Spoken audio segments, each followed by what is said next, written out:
afternoon everyone. আমি ধন্যবাদ ও শুভেচ্ছা জানাচ্ছি এখানে উপস্থিত সমস্ত রেসপেক্টেড পার্সোনালিটি আর আমার এলাকাবাসী। আপনাদের এত ব্যস্ত শিডিউল থেকে আজকের জন্য টাইম বের করে হিসাবে অ্যাপয়েন্টমেন্ট পেয়েছি। আমার 2 বছর probation period deputy magistrate and deputy collector হিসাবে কমপ্লিট করার পরে আমি বিডিও হিসাবে জয়েন করব। আর এটা একদমই সম্ভব ছিল না যদি আমার পাশে বাবা মার যদি আশীর্বাদ এন্ড সাপোর্ট না থাকতো। এই আমার সাফল্যের কৃতিত্ব আমি আমার বাবা মা এবং শিক্ষক শিক্ষিকাদের দিতে চাই।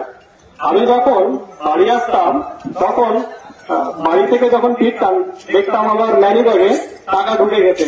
আই ডোন্ট নো কিভাবে টাকা এলো, পরে জানতে পারতাম যে মা লুকিয়ে টাকা দিয়ে দিয়েছে। আমি টাকা চাইতাম না। তারপরে যখন বাইরে পড়াশোনা করতাম দেখছি ভাইয়ের অ্যাকাউন্ট থেকে টাকা আসছে, তখন ভাইকে বলতাম টাকা কেন পাঠালি, তখন বলতো মা পাঠিয়ে দিয়েছে।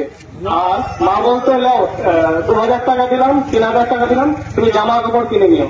তো WBCS এ অনেক বই কিনতে হয়, তো মাকে বলতাম আমি জামা কাপড় কিনে নিয়েছি, কিন্তু অ্যাকচুয়ালি ওই টাকা আমি অনেক বই কিনে নিতাম।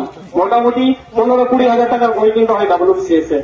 তো WBCS কি এক্সাম ভিডিও কি এটা আমার ধারণা একদমই ছিল না। আমি যখন এই ট্রেনে চেপে আজিমগঞ্জ আমার কলেজ যাচ্ছিলাম তখন প্রথম শুনি কিছু আলোচনা করছিল যে ভিডিও ডিএসপি খুব পাওয়া, খুব সম্মান, বিল মাপে গাড়িতে আসে, বাংলো দেয় সরকার। তখন এটা শুনে আমার খুব ভালো লেগেছিল যে এত বড় পোস্ট, এত সম্মান। তখন সমস্তটা জ্ঞান পাইনি, পরে ইউটিউবে সার্চ করে দেখি যে না